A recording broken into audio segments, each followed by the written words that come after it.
আমরা 12টি উপজেলায় 12টি মামলা করব প্রশাসন এবং 26,95,496 জনসংখ্যার জনপদ সুনামগঞ্জ। এ জনপদে প্রতি বছর দায়িত্বশীল কর্মকর্তাদের সবার রিপোর্টে আর কলমে কাটা হয় হাওরের মাটি। ফলে হাওরের ফসল নিয়ে সংখ্যা কাটছে না কৃষকের। প্রশাসন এখন কাকে ভয় পাচ্ছেন?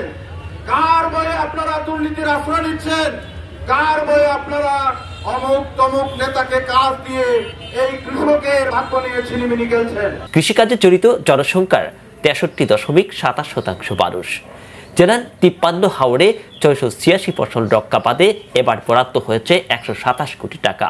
সরকারের বরাদ্দের অর্থ ভাগবাটোয়ারা হলেও কৃষকের দরকারের বাদ এখনও অরক্ষিত, এমন অভিযোগ হাওর বাঁচাও আন্দোলন সহ স্থানীয় কৃষকদের। বুধবার এসব অনিয়ম দুর্নীতির প্রতিবাদ ও নির্বিঘ্নে ফসল গড়ে তুলতে দ্রুততম সময়ে বাঁধের কাজ সম্পন্নের দাবিতে মানববন্ধন অনুষ্ঠিত হয়েছে।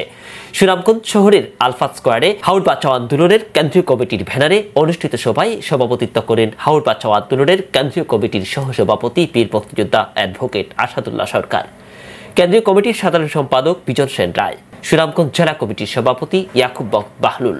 বক্তাগণ বলেন, ফসল ডুবির ঘটনা ঘটলে সংশ্লিষ্টদের আইনের আওতায় আনার পাশাপাশি পানি উন্নয়ন বোর্ড ও জেলা প্রশাসকের কার্যালয়ের ঘেরাও করা হবে, এমন হুঁশিয়ারি দিয়ে বক্তব্য দেন বক্তারা।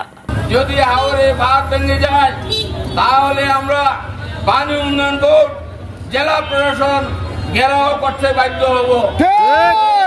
হাওর বাঁচাও আন্দোলন কেন্দ্রীয় কমিটির বাঁধ বিষয়ক সম্পাদক রাজু আহমেদের সঞ্চালনায় মানববন্ধনে অন্যান্যের মধ্যে বক্তব্য রাখেন হাওর বাঁচাও আন্দোলন সুনামগঞ্জ জেলা কমিটির সাধারণ সম্পাদক ওবায়দুল হক মিলন, সাংগঠনিক সম্পাদক দুলাল মিয়া, শহীদ নূর আহমেদ, শান্তিগঞ্জ উপজেলা হাওর বাঁচাও আন্দোলনের সাধারণ সম্পাদক আবু সাইদ, বিশম্বরপুর উপজেলা কমিটির সভাপতি আব্দুল কোটি আনসারি, সাধারণ সম্পাদক হাসান বশির সহ অন্যান্য নেতৃবৃন্দ। হাওর বাঁচাও আন্দোলনের ইতিহাস আপনাদেরকে জানতে হবে। যদি এবছর আমাদের হাওরে পানি ঢুকে হাওরের কৃষকের জমি তলিয়ে যায়, আপনাদেরকে হুঁশিয়ার করে বলছি, আপনাদেরকেও কারাগারে যেতে বাধ্য করব। এই সুনামগঞ্জে প্রতি বছর ফসল রক্ষা বাঁধের নামে শত শত কোটি টাকা বরাদ্দ দেওয়া হয়। আমরা দেখেছি সর্বোচ্চ 50 থেকে 60 ভাগ কাজ হয়েছে।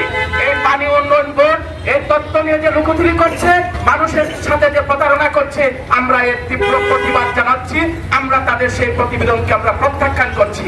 আমাদেরকে নিয়ে, এই হাওরের মানুষকে নিয়ে, হাওরের কৃষককে নিয়ে আপনারা আর ছিনিমিনি খেলবেন না। পানি উন্নয়ন বোর্ড এবং প্রশাসন ওনাদের যুগসাজুষে প্রতি বছরই সেই হাওরের দুর্নীতি দুর্বৃত্তায়ন চলতে থাকে।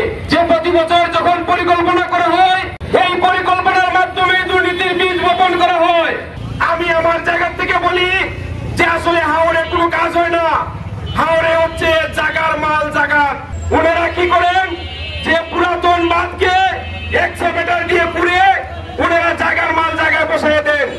আপনারা যদি এখান থেকে প্রত্যেকটা উপজেলাতে যান, গিয়ে দেখবেন পরিপাটি বাঁধ, এবং দূর থেকে দেখলে মনে হবে এত সুন্দর বাঁধ, এত মাটি কাটা হয়েছে, কিন্তু আসলে সব শুভঙ্করের পাখি।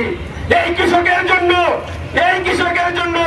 এই সুনামগঞ্জের মানুষ সবাই কাঁদে।